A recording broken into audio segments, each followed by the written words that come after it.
Hello, everybody. Welcome to another MVP podcast. Well, in my calculations, this is podcast number 4. And a lot of people have been saying, well, they've enjoyed the content, but they keep asking me, who are these guys? So I thought, let me just have a chat with Ray first, and Yvette will be on our next episode to find out what the MVP was all about and where they come from. So let's welcome Ray. And let's start, Ray. Where are you from originally? Give us a bit of your family background. Well, my family is from the Vaal, so just south of Johannesburg, south of Gauteng, in an area of townships called Sebokeng. I'm from there, grew up, born and raised, but primarily our family's rooted in the Free State and a bit of the Eastern Cape as well. Okay. So that's home, but grew up in the Vaal, grew up sort of in a very calm, relaxed family dynamic, single mother, 3 siblings, 2 older brothers, a younger sister. So just a really calm, relaxed, humble environment. Yeah, relatively it was. Yes. Are they all football and sports mad like you? My mom and my little sister are not. No. My brothers are. Well, my oldest brother is. My older brother just kind of likes it. Yes. You know, you visited, he goes, yeah, Arsenal are playing, I'll watch Arsenal because they have nice shirts. Yes. But not really anything too forensic. But yeah, my little sister is a United fan because my oldest brother's a United fan. Right. And then I'm just the outlier with Chelsea. I think I've passed Sebokeng. If I go the back way to the Vaal racecourse, I think I passed there. I've seen it. And I'm in the right area, right? Yes, definitely. So that's where you grew up. The natural question a lot of people ask me, because they've been super impressed with you guys through the MVP process. Without over-singing your praises, I think that people recognized there's some cream that's going to rise to the top. How did you become so knowledgeable? Because I've been working with you very briefly, first on MVP as a judge, and now since we've been doing this podcast. And your knowledge is incredible. So do you read a lot? Do you read newspapers? How do you accumulate and remember all of the information? Well, thank you. First of all, I appreciate that. I think it comes from my upbringing. I grew up a bit of a prodigy in that regard, so I've always kind of been academically fluent until that I can hear. Yeah, until high school, and I was just But that's always been there. It's always been like my ability to store information has always been there, so that was never a struggle with me. But I think when it comes to sports and developing that knowledge, it's just interest, first of all. I was actually interested in this stuff. And something I don't know to me poses a good challenge because I'm like, okay, something I don't know, let's figure it out. Let's get around it, let's understand it, and let's be able to interpret it for someone else who might not know it. So that's kind of where the thirst for knowledge as well as the idea for broadcasting kind of kicked in, because it was a combination of, do I know this stuff? No. Let's learn about it, and then if we do, let's share it with people so that they can know more about it as well. So it came from a lot of reading, a lot of watching sports, and also my siblings. I think my brothers were really insistent that I participate as much as I can in activities, be outside, engage with nature, engage with the world, and that kind of fueled my thirst for knowledge.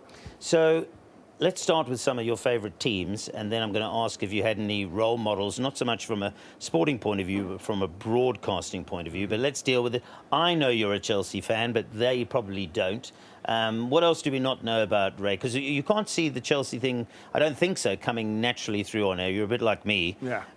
Occasionally I'll mention Spurs, but for obvious reasons I don't want to cry on air, so I try not to talk about them. But you are a Chelsea fan. What got you into Chelsea? African representation, first of all. I think, growing up, you saw the likes of Didier Drogba, you saw Michael Essien, you saw Salomon Kalou, a couple of others, not necessarily African-based, but from African descent, like Florent Malouda, William Gallas, a whole bunch of these guys that came to this club and represented it and did exceptionally well. So the representation is where it starts, but also once you track back from the lineage and you kind of find something that resonates with you, I found that Chelsea's kind of a club that I like watching, I enjoy seeing, that also it's rooted in something that I can resonate with. And American sports, you're pretty clued up on most sports across the thing. I mean, I would imagine football's your favourite, is it? Yes, it is. Right. Yes. But cricket and so forth, what got you interested in all these sports sorts? Because I've noticed you're not just a one-trick pony when it comes to football. I mean, you're remarkable how much you know. How just natural... Yeah, a bit of that, yes. But also a bit of pushing myself. Okay. Because the idea with being a broadcaster, in my opinion, is to know as much as possible about as much as possible. Yeah. So with cricket became my second sport. I think I got into it more when I started playing it in high school. That helped me know the little things, sort of positions, fielding, covering, batting, all that stuff. And then I invested into it from a journalistic point of view. So that's when I started doing radio as well, and that kind of got me into watching and understanding a lot of these other sports, even the American sports, and sort of the niche ones as well, like paddle, like what is this?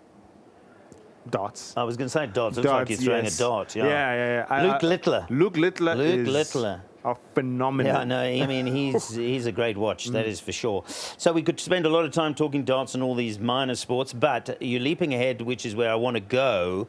And this is also a little bit for viewers out there, because I suspect with the success of the MVP Talent Search Season 1 that at some point there is going to be a Season 2. I don't think it'll be immediate, but it makes sense because it was very popular, it was well watched. And from our perspective, maybe not your guys' perspective because of the stress levels, but it was very successful. Maybe there'll be a South African one. Maybe there'll be one with an African continental thing. So I'm asking you some questions now for people who might think, yeah, I could do that. Yeah. So very quickly, I'm going to turn it from you being the new kid to giving a bit of advice. How was that MVP talent search? Let's start. What made you enter it? Did someone tell you, I'm going to enter it, or you saw it and you thought, that's me? Oof. A combination of things. I wasn't told. I saw it on the website, the SuperSport website, because for my work, I cover sports from variety, and then I get references from different sporting outlets. So SuperSport is obviously a premier sporting outlet. I saw it, and then I saw an article that said MVP talent search. I was like, oh, what's that? Looked into it. They say, no, we're looking for the next presenter, the next commentator. And then I was like, yeah, let me try that. I just left a second job that I left it in around July, so the post came out, I think, first week of August or something like that. And then I was like, let me just shoot an audition video. I mean, what's the worst that could happen? Yeah. So I shot it. I got a lot of help from that with the people that I work with at Y. And once I got that shot sent, I was like, we'll see what happens. So I've always wanted to be at SuperSport. I think that's never been in doubt. It's just how do you make that entry? And this was perfect.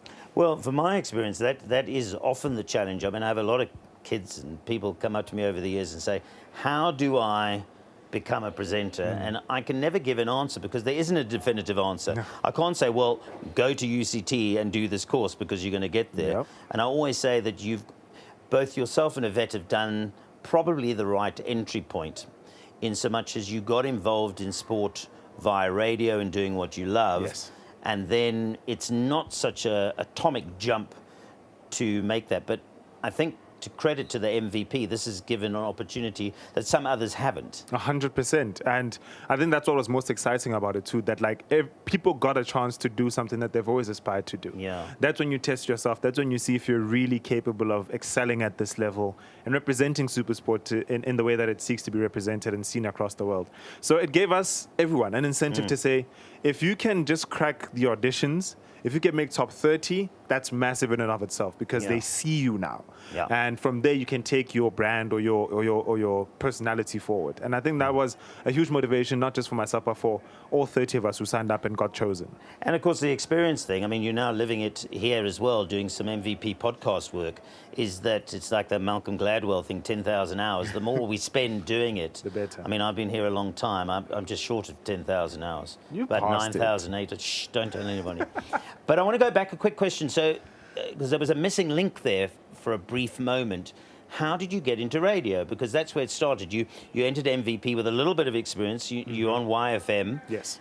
How did you get there? Where did you get the break to get in there? That interests me. That was interesting because in my adolescence, I started reading a lot more. Right. So I became a bit more articulate and my voice matured and people were like, you sound great. You should try this thing out. And I thought, yeah, that's cool. A lot of people sound great, but can they do radio?